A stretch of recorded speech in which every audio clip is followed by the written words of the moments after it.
Serious concerns were raised about unrestrained cutting of trees that once served as windbreak in the once beautiful garden city of the country. The journalists, most of whom are environmental activists, were only vigilant about the environmental devastation. They just wanted to make a difference and help in greening the city of Kumasi.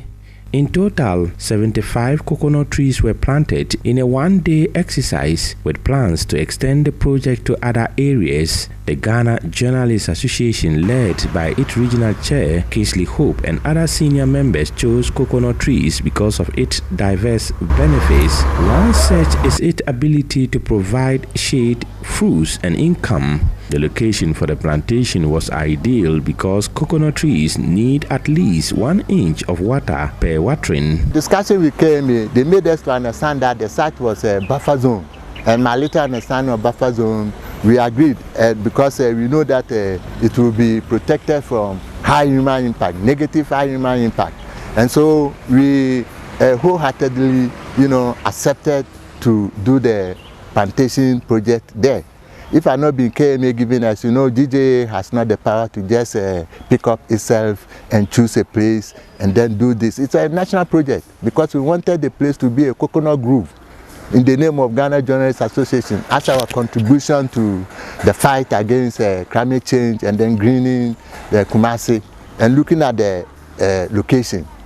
2 years on, the journalists would have expected their trees to grow beautifully. But that is not the case.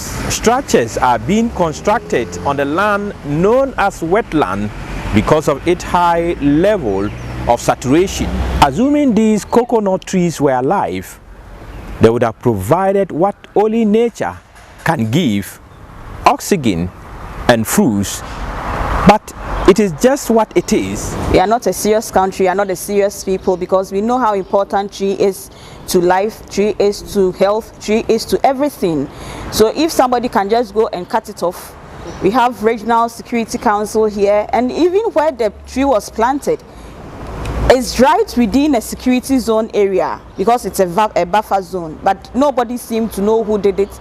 Nobody seemed to have called the person who did it to order or brought him or her to order. So it means we aren't a serious country, and I wouldn't waste my time, honestly, or spend time to say that I'm joining the Ghana Journalists Association to plant trees. Maybe a different project I will join, but to plant trees I will not join because I know that tree will be cut off one day by a rich person. Even when citizens are willing to plant trees, many are concerned about how these trees would survive. So it was not just tree planting, it was also protecting them from human pressure. The destruction of the trees came as a shock to the journalists. They feel the association has been betrayed in its effort to green Asante Mine and mitigate the effects of climate change. And surprisingly, the KMA also said they were not even aware that such an activity had taken place in terms of the cutting down of the trees. It was very sad indeed, because of course we pride ourselves to be the garden city of West Africa, and the call had been, how do we restore this enviable position of Kumasi? But for you to take this initiative, you invest your time, some resources into the plantation, and then within a twinkle of an eye, everything is cut down. It's really sad. It was really something that everybody wasn't excited about. Sadly, the 10 coconut trees planted at the press center did not survive the weather. Planted some here, but unfortunately, you even be the best person to answer the question you are posed to me, because this is your field and you know what goes into sustain. It's not just mere plantation or planting the material, be it economic or non-economic. It needs to be sustained, and sustenance here or sustainability here is voluminous. Your time, commitment to ensure they grow.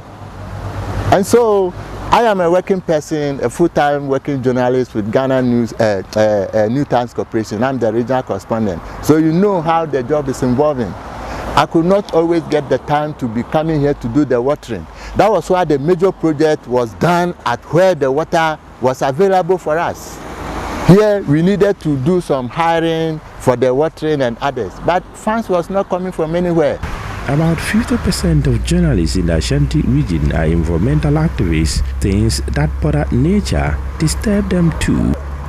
I've always maintained as a climate activist that this is a call for action for everybody when it comes to protection of the environment. And I expect that even if you want to develop any construction project, it's ideal that you think green. How do you manage the environment in a way that you can still plan your initiative without adversely affecting the greens? I bought 75 of the coconut trees, 65 there and then 10 here. But the palm trees were planted before the coconuts. I sought to find answers from the Kumasi Metropolitan Assembly's environmental officer, Isaac Basayin, who, according to Hope, gave the go-ahead to have the trees planted around the riverbank. The team's efforts were not successful, as the officer says he was busy planning ahead of the Green Ghana project. The recommended a land or site which was a water-bodied area. He made us to understand that it was a buffer zone. When the last tree dies, they say the last man also dies. But how can Ghanaians ensure there will be thousands of trees, even if it is one person that survives in the country?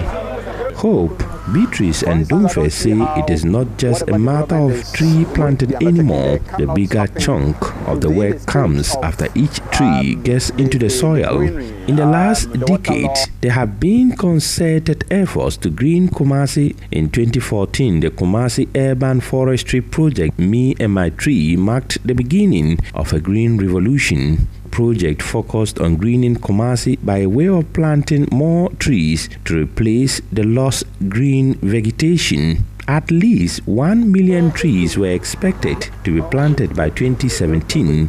7 years later, residents, including media practitioners, say the exercise was not successful. The challenge has always been how deep the efforts that they undertake go, and how they involve the ordinary citizenry to be part of these efforts.